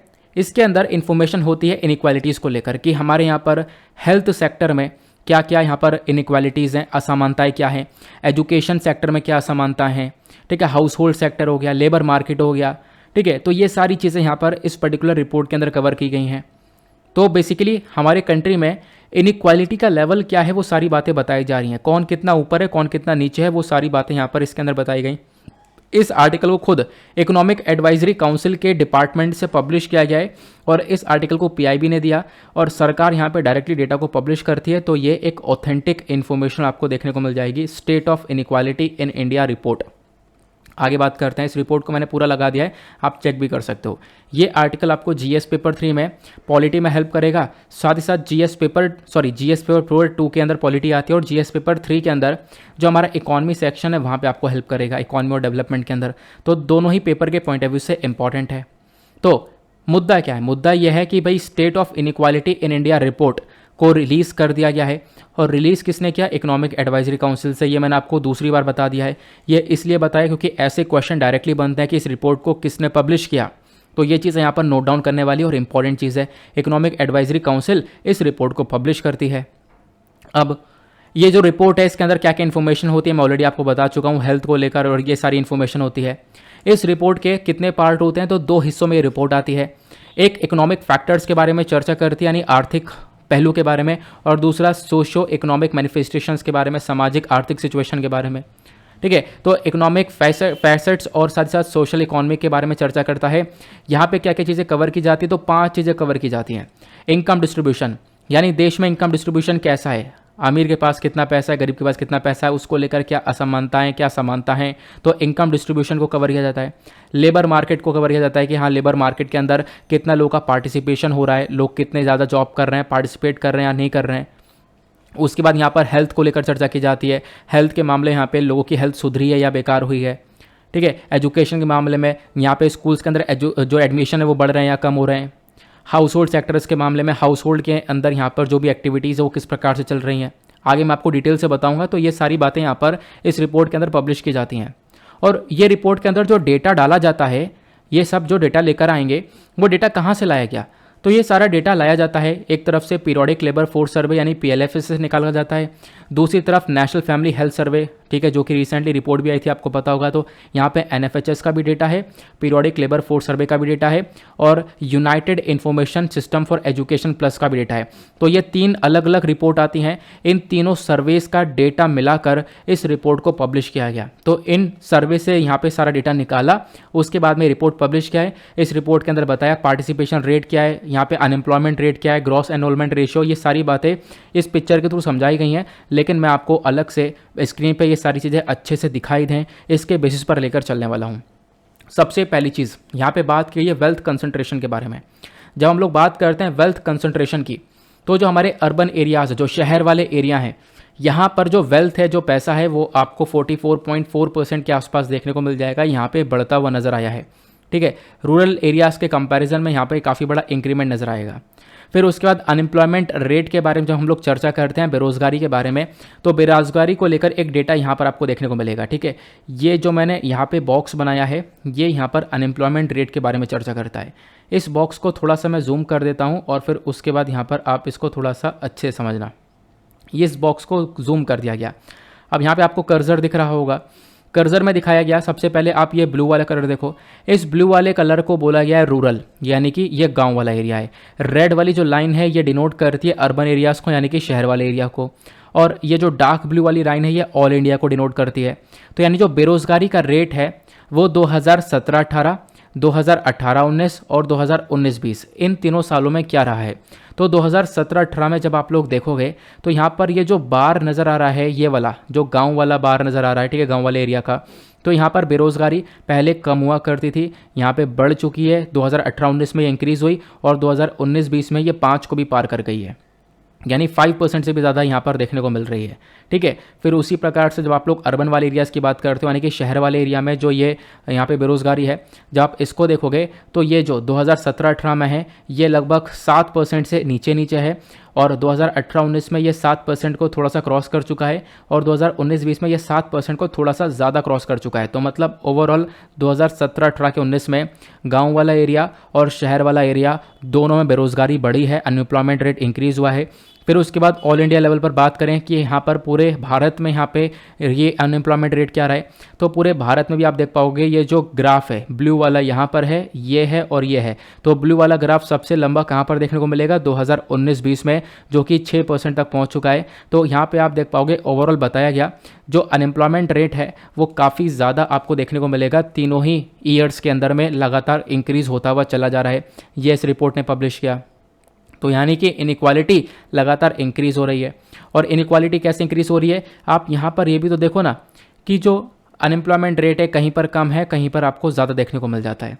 अब एक चीज़ और आता है, इसी के अंदर हेल्थ इंफ्रास्ट्रक्चर को कवर किया गया। तो ये जो हेल्थ इंफ्रास्ट्रक्चर का एरिया है इसको बोला जाता है यहाँ पर कि भाई यहाँ पर कितना अच्छा होगा कि कौन से एरिया के अंदर जो इंफ्रास्ट्रक्चर वगैरह है वो सब इंक्रीज़ हुआ है। तो यहाँ पर बोला गया कि साल 2005 में हेल्थ इंफ्रास्ट्रक्चर की जब हम लोग बात करते हैं तो 2005 में हमारे पास लगभग 1,72,608 हेल्थ सेंटर्स हुआ करते थे। लेकिन साल 2020 में जब ये नई रिपोर्ट आई तो इसने बताया कि साल 2020 में ये हेल्थ सेंटर बढ़ चुके हैं, ये 1,85,505 तक पहुंच चुके। तो हेल्थ के अंदर एक सुधार आया है। और कहाँ पर सबसे बड़ा सुधार आया है, तो राजस्थान, गुजरात, महाराष्ट्र, मध्य प्रदेश, तमिलनाडु, छत्तीसगढ़, यहाँ सभी जगह पर हेल्थ सेंटर्स बढ़ते हुए नजर आए हैं, ये यहाँ पर बताया गया। उसके बाद इस रिपोर्ट ने हाउस होल्ड कंडीशंस के बारे में चर्चा करी है, घरों के अंदर क्या सिचुएशन है। तो 2019-20 तक एक सिचुएशन थोड़ी सी और सुधरी है, वो ये है कि हम लोग जब बात करते हैं स्कूल्स की, तो स्कूल्स के अंदर जो टॉयलेट्स हैं वो काफ़ी हद तक अवेलेबल करवा दिए गए हैं। स्कूल प्रेमाइसिस के अंदर हम देख पाते हैं कि आज के टाइम पर 95.9% ये फंक्शनल बॉय टॉयलेट आपको देखने को मिल जाएगा, 96.9% फंक्शनल गर्ल्स टॉयलेट देखने को मिल जाएंगे। तो मतलब बॉयज़ गर्ल्स टॉयलेट्स के ऊपर प्रॉपरली ध्यान रखा गया है और ये टॉयलेट का जो इंफ्रास्ट्रक्चर है वो इंक्रीज़ हुआ है। सबसे ज़्यादा जो टॉयलेट्स हैं वो आपको एक तरीके से देखने को मिल जाएंगे बॉयज़ के लिए अवेलेबल है और उससे ज़्यादा गर्ल्स के लिए अवेलेबल हैं। देन ये टॉयलेट के बाद आती है इलेक्ट्रिसिटी कनेक्शन के बारे में चर्चा। तो घर में जो इलेक्ट्रिसिटी कनेक्शन या स्कूल्स के पास, बेसिकली स्कूल्स के बारे में चर्चा की जा रही है, तो स्कूल्स के अंदर इलेक्ट्रिसिटी कनेक्शन को भी बढ़ा दिया गया है। ठीक है, तो बहुत सारे राज्य हैं जैसे कि गोवा, तमिलनाडु, चंडीगढ़, दिल्ली, दादर नागर हवेली, दमन एंड दीव, लक्षद्वीप, पुडुचेरी, यहाँ पर तो 100% कवरेज है इलेक्ट्रिसिटी कनेक्शन का, 100% इलेक्ट्रिसिटी मिल रही है। प्लस कुछ स्कूल्स के अंदर यहाँ पर आप देख पाओगे 80% के आसपास देखने को मिल रही है। क्लियर हुआ। फिर उसके बाद यहाँ पर बताया गया नेशनल फैमिली हेल्थ सर्वे में जब हम लोग देखते हैं, जो 5वां सर्वे हमारा आया है 2019 से लेकर 21 तक का, उस सर्वे के अंदर डेटा है। इन्होंने बताया कि जो 97% जो हमारे घरों की बिजली का एक्सेस यहाँ पर देखने को मिल रहा है, तो घरों में बिजली यहाँ पर आ रही है, 97% हाउस होल्ड्स में यहाँ पर बिजली पहुँच चुकी है। प्लस यहाँ पे साफ़ सफाई बढ़ चुकी है, और ड्रिंकिंग वाटर यानी कि जो पीने योग्य जो पानी है उसका भी यहाँ पर एक इंक्रीमेंट देखने को मिला है, बहुत सारा पानी अवेलेबल करवा दिया गया है। तो यहाँ पर हाउस होल्ड कंडीशन जब आप लोग ओवरऑल देखोगे तो हाउस होल्ड कंडीशन के अंदर भी एक सुधार आया है, ऐसा इस रिपोर्ट ने बताया। फिर ये रिपोर्ट एजुकेशन के बारे में चर्चा करती है। एजुकेशन क्या है, जो ग्रॉस एनरोलमेंट रेशियो है, ग्रॉस एनरोलमेंट रेशियो मतलब कि स्कूल के अंदर जो primary, upper primary, secondary, higher educational जो हमारे स्कूल्स देखने को मिलते हैं, इनके अंदर जो एडमिशन है वो कितना बढ़ा है, कितना कम हुआ है। तो ग्रॉस एनरोलमेंट रेशियो बढ़ा है, ये यहाँ पे बताया गया। 2018-19 और 19-20 का जब हम कंपैरिजन करते हैं तो यहाँ पे लोगों ने एडमिशन स्कूल्स में ज़्यादा लेना चालू किया है। क्लियर हुआ, तो वो यहाँ पर मिल जाता है। हेल्थ को लेकर मैं आपको बता ही चुका हूँ। फिर उसके बाद यहाँ पर एक और चीज़ के बारे में चर्चा की जाती है। तो इस रिपोर्ट के अंदर आप देख पाओगे मैक्सिमम तो सुधार ही हुआ है, लेकिन एक बहुत बड़ा और इशू देखने को मिलेगा। इशू क्या है कि हमारे कंट्री में जो न्यूट्रिशनल का जो माल न्यूट्रिशन वगैरह आपको पता होगा, यानी कुपोषण वाली सिचुएशन है, किसी का ओवर वेट है, किसी का अंडर वेट है, यानी कि उम्र के हिसाब से वेट बहुत कम है, उम्र के हिसाब से वेट बहुत ज़्यादा है, उम्र के हिसाब से हाइट बहुत कम है। इस प्रकार की जो सिचुएशन है वो बहुत ज़्यादा है अभी भी कंट्री के अंदर। जो बच्चे हैं, एडोलेसेंट गर्ल्स हैं, प्रेग्नेंट वेमेन हैं, ये आज के टाइम पर भी बहुत सारी प्रॉब्लम्स फेस कर रही हैं। कुपोषण की प्रॉब्लम फेस कर रही हैं, प्रॉपर खाना नहीं मिल पा रहा है, एनीमिया की प्रॉब्लम फेस कर रही हैं। आज के टाइम पर हर दूसरी वेमेन एनीमिया से सफ़र कर रही है। तो यहाँ पर अभी ये प्रॉब्लम ऐसी बरकरार है। तो इस सर्वे के अंदर ये नहीं बताया कि यहाँ पे कोई सुधार नहीं हुआ है, इसके लिए हमें एक अर्जेंट एक्शन की ज़रूरत है।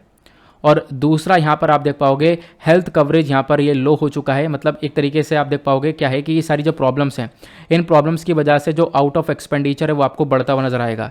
ठीक है, अब यहाँ पर आउट ऑफ एक्सपेंडिचर मतलब यह है कि अब जब बीमारियाँ इतनी देखने को मिल जाती तो इसकी वजह से यहाँ पर बहुत सारा पैसा हमारी जेब से निकाल कर खर्चा किया जाता है, बहुत सारा पैसा खर्च होता है। तो इससे यहाँ पर जो डायरेक्टली जो पॉवर्टी है वो और बुरी तरह से इम्पैक्ट होती हुई नज़र आती है।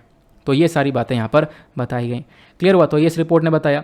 फिर इस रिपोर्ट ने बताया कि भाई यहाँ पर और भी बहुत सारी रिपोर्ट्स पब्लिश की जाती हैं, इसी से संबंधित आती है वर्ल्ड। जैसे हम लोग अभी इनइक्वालिटी के बारे में, स्टेट ऑफ इनइक्वालिटी रिपोर्ट के बारे में चर्चा कर रहे हैं, इसी इक्वालिटी इनइक्वालिटी को लेकर और भी रिपोर्ट आती हैं। एक आती है वर्ल्ड इनइक्वालिटी रिपोर्ट 2022, एक आती है इंडिया इनइक्वालिटी रिपोर्ट 2021, एक आता है मल्टी डायमेंशनल पॉवर्टी इंडेक्स। तो ये अलग अलग रिपोर्ट्स आती हैं, इसके बारे में भी आपको नाम ज़रूर पता होना चाहिए।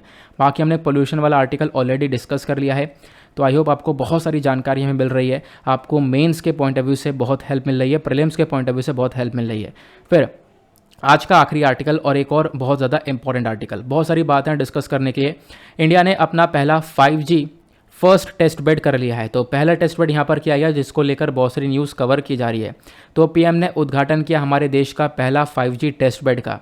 अब इससे क्या होगा, जो हमारे स्टार्टअप से जो इंडस्ट्री हैं वो अपने 5G प्रोडक्ट्स को टेस्ट कर पाएंगी हमारे कंट्री के अंदर। अभी तक 5G प्रोडक्ट्स जो भी हैं जिनको टेस्ट करने के लिए रिक्वायरमेंट था, तो बाहर विदेश में उनकी टेस्टिंग हो पा रही थी, हमारे पास 5G टेस्ट बेड की सुविधा नहीं थी। तो अब यहाँ पर इसकी सुविधा आ चुकी है। तो कोई भी प्रोडक्ट टेस्ट करना है तो कंट्री के अंदर ही उसको टेस्ट कर लिया जाएगा, ऐसा यहाँ पे बताया गया। इस आर्टिकल को आप लोग GS पेपर 3 से रिलेट कर पाओगे। सिलेबस के अंदर टॉपिक है हमारा, यहाँ पे आप देख पाओगे इकॉनमी डेवलपमेंट का। इकॉनमी डेवलपमेंट काफ़ी इंपॉर्टेंट पॉइंट यहाँ पर बन जाता है एग्जाम के पॉइंट ऑफ व्यू से, प्लस टेक्नोलॉजी का ये टॉपिक बन जाता है। तो ये हमारे सिलेबस के पॉइंट ऑफ व्यू से इंपॉर्टेंट आर्टिकल है। डिटेल्स के बारे में चर्चा करें तो बोला गया ये एक बहुत ज़्यादा इंपॉर्टेंट स्टेप है टुवर्ड्स द सेल्फ रिलायंस, यानी कि टेलीकॉम सेक्टर में हम लोगों ने पहले से काफ़ी सारे झंडे गाड़ दिए अभी अगर, लेकिन आप देख पाओगे दुनिया भर में जो बहुत सारी कंट्रीज़ हैं वो अलग लेवल पर चढ़ रही हैं। वहाँ पे जो ये टेक्नोलॉजीज़ है 5G टेक्नोलॉजीज से आगे निकल चुके हैं, बहुत सारी और भी टेक्नोलॉजीज़ वहाँ पर आ चुकी हैं। लेकिन इंडिया के अंदर यहाँ पर जो टेलीकॉम सेक्टर है, यहाँ पर हम लोग टेक्नोलॉजीज़ को लेकर आज के टाइम पर काम कर रहे हैं और टेलीकॉम सेक्टर के अंदर पहली बार भारत ने 5G टेस्ट बेड को सेटअप कर दिया है, जिसमें 220 करोड़ रुपए का कॉस्ट लगा है। और अब यहाँ पे पहले हमारे पास जो ये टेस्ट बेड नहीं था, तो इसकी वजह से जो भी हमें प्रोडक्ट की टेस्टिंग करनी होती थी तो उसके लिए हमें यहाँ पे दूसरे कंट्रीज़ की आवश्यकता पड़ती थी। बट अब दूसरे कंट्रीज़ की आवश्यकता नहीं पड़ेगी, हम सेल्फ रिलायंस हो चुके हैं, अब अपने देश के अंदर ही इन टेस्टिंग को कर सकते हैं। ठीक है, तो ये 5G इन इंडिया है क्या? देखो, हम लोग 5G टेक्नोलॉजी के बारे में चर्चा करते तो 5G ऑब्वियस ही बात है 5th जनरेशन है इंटरनेट का। आपको पता है जैसे 1G, 2G, 3G, 4G, अभी आपने 4G नेट को देखा होगा, तो अब 4G के बाद में ये 5G चर्चा में आ चुका है। 5G हमारे पास जल्दी आने वाला है। तो ये एक तरीके से एक जनरेशन है, तो 5th जनरेशन आपको देखने को मिलेगा। पता है खास बात क्या है? इस 5th जनरेशन इंटरनेट की जो स्पीड है वो बहुत ज़्यादा हाई आपको देखने को मिलेगी। इनफैक्ट अभी तक जो हमारे पास स्पीड मिलती है वो 4G के अंदर 1 Gbps के आसपास की स्पीड मिलती है। लेकिन जब हम लोग बात करते हैं 5G की, तो 5G के अंदर आपको स्पीड मिलेगी 20 Gbps की, 20 गीगाबिट्स पर सेकेंड की स्पीड। तो इमेजिन कर सकते हो कितनी हाईएस्ट स्पीड यहाँ पर मैक्सिमम स्पीड मिलने वाली है। हालांकि जितनी ज़्यादा स्पीड होगी उतना ज़्यादा पैसा भी लगेगा। तो यहाँ पर कैसे इवोल्यूशन हुआ, तो पहले 1G आता है। 1G को लॉन्च किया जाता है 1980s में। उस समय पर सिर्फ और सिर्फ वॉइस कॉल ही आप सपोर्ट कर पाते हो। उसके बाद 2G आता है 1990 में। उसके बाद में यहाँ पर आप थोड़ा बहुत डेटा ट्रांसफ़र कर पाते हो। उसके बाद 3G आता है 2000 के अंदर। यहाँ पे अब आपको स्पीड मिलने में लगती है इंटरनेट की 1 Mbps से लेकर 2 Mbps की, है ना। फिर उसके बाद वीडियो कॉन्फ्रेंसिंग और कॉल वगैरह होने लगती है, वीडियो कॉलिंग वगैरह होने लगती है। फिर 4G को लॉन्च किया जाता है 2009 में। यहाँ पे स्पीड बढ़ जाती है, 100 Mbps से 1 Gbps की स्पीड मिलने लगती है। अब यहाँ पर एक 3D वर्चुअल रियलिटी के अंदर आ चुके हैं। फिर उसके बाद यहाँ पर अब 5G के बारे में चर्चा की गई है। 5th जनरेशन है ये। अब साल 2020 के अंदर दूसरी कंट्रीज़ में आना चालू हुआ है। भारत भी इसके ऊपर काम कर रहा है। भारत भी हम अब प्रॉपरली इसको 5G को लेकर आएगा। अब 5G के अंदर क्या है, ये बहुत सारी चीज़ों को आपस में कनेक्ट करने में मदद करेगा। एक हाई स्पीड मिलेगी। 5G के अंदर अलग अलग बैंड्स होंगे। 5G बेसिकली काम करेगा 3 बैंड्स के ऊपर। 3 बैंड का मतलब है एक लो बैंड स्पेक्ट्रम होगा, एक मिड बैंड स्पेक्ट्रम होगा, एक हाई बैंड स्पेक्ट्रम होगा। आप लोग हाई बैंड स्पेक्ट्रम से आप लोग रिलेट करके समझ सकते हो इंटरनेट स्पीड के बारे में। जो लो बैंड स्पेक्ट्रम है, यहाँ पर जो इंटरनेट स्पीड है ये 5G वाली स्पीड मिलेगी, लेकिन 100 Mbps तक मिलेगी। ठीक है। उसके बाद यहाँ पर मिड बैंड स्पेक्ट्रम में एक 5G वाली स्पीड मिलेगी, लेकिन यहाँ पे क्या होगा, लो बैंड से थोड़ी सी ज़्यादा स्पीड मिल जाएगी। एक होगा हाई बैंड स्पेक्ट्रम, जहाँ पर स्पीड आपको बहुत ही ज़्यादा तगड़ी स्पीड मिलेगी। लेकिन दिक्कत यह है कि हाई बैंड स्पेक्ट्रम बहुत ज़्यादा कॉस्टली, बहुत ज़्यादा महंगा आपको देखने को मिलेगा। अब 5G के अलग अलग आपको यूजेस, आपको अलग अलग यहाँ पर इसके वर्किंग देखने को मिल जाएंगी। जैसे कि 5G का इस्तेमाल हम लोग कर सकते हैं आर्टिफिशियल इंटेलिजेंस के अंदर। आज के टाइम पर वैसे भी चीज़ें डिजिटलाइज हो चुकी हैं, तो बहुत सारी चीज़ों के लिए यहाँ पर 5G यूज़ होता हुआ नज़र आने वाला है। अब ये तो हमने डिस्कस कर लिया कि भाई यहाँ पे आखिरकार 5G के क्या क्या फ़ायदे होने वाले हैं। अब क्वेश्चन ये है कि 5G के अंदर काफ़ी सारे चैलेंजेस भी हैं, प्रॉब्लम्स भी नज़र आएंगे। प्रॉब्लम्स क्या हैं? सबसे बड़ी प्रॉब्लम है लो फाइबराइजेशन फुटप्रिंट का। लो फाइबराइजेशन फुटप्रिंट का मतलब यहाँ पर यह है कि आज के टाइम पर हम लोग को आवश्यकता है कि हम लोग अपने फाइबर कनेक्टिविटी को अपडेट कर लें। हमारे पास फाइबर कनेक्टिविटी प्रॉपर नहीं है, तो फाइबर कनेक्टिविटी जब होगी तभी तो हम लोग इस इंटरनेट को दे पाएंगे। ठीक है। तो 5G इंडिया के लिए आपको यहाँ पर जो कनेक्टिविटी है इसको डबल कर देना होगा। टावर्स वगैरह ज़्यादा लगाओ, कनेक्टिविटी को पहुँचाओ। तो ये एक पहला स्टेप उठाना पड़ेगा। सबसे पहला चैलेंज ये है। दूसरा चैलेंज यहाँ पर यह है कि make in India hardware challenge. इसका मतलब यह है कि रिसेंट डेज में क्या किया गया, बहुत सारे जो इक्विपमेंट हैं, ठीक है, ओरिजिनल इक्विपमेंट मैन्युफैक्चरर हैं, उनसे हमने सामान लेना बंद कर दिया। तो यहाँ पर यह हमारे काफ़ी हद तक परेशानी बन जाएगी। तो जो 5G टेक्नोलॉजी डेवलपमेंट है, ये यहाँ पर इसके अंदर एक प्रॉब्लम देखने को मिलती है, क्योंकि हमने बहुत सारी जो विदेशी कंपनियाँ हैं उसे सामान लेना बंद कर दिया है। तो यहाँ पर उसको थोड़ा डेवलप करने में टाइम लग जाएगा। एक चैलेंज ये है। दूसरा यहाँ पर क्या है, हाई स्पेक्ट्रम प्राइसिंग। इंडिया के अंदर जो 5G स्पेक्ट्रम प्राइसिंग है वो आप देख पाओगे वो बहुत ज़्यादा महंगी देखने को मिलेगी दुनिया भर से। दुनिया भर में जहाँ पर भी 5G को लेकर जो भी प्राइस होगा उससे काफ़ी ज़्यादा आपको इंडिया के अंदर देखने को मिलेगा। तो एक दूसरा चैलेंज आपको ये देखने को मिल जाएगा 5G को लेकर। क्लियर हुआ? तो 5G को लेकर आई होप आपको सारी इन्फॉर्मेशन मिल चुकी है। सारी चीज़ें, जितने भी आर्टिकल यहाँ पर इंपॉर्टेंट थे वो सब मैंने आपके साथ में डिस्कस कर लिए हैं। नाउ इसी के साथ में करते हैं हम लोग अपने लेक्चर को समाप्त और मिलते हैं आप लोगों से नेक्स्ट वीडियो में। आज के लिए bye bye, have a nice day, thank you and Jai Hind.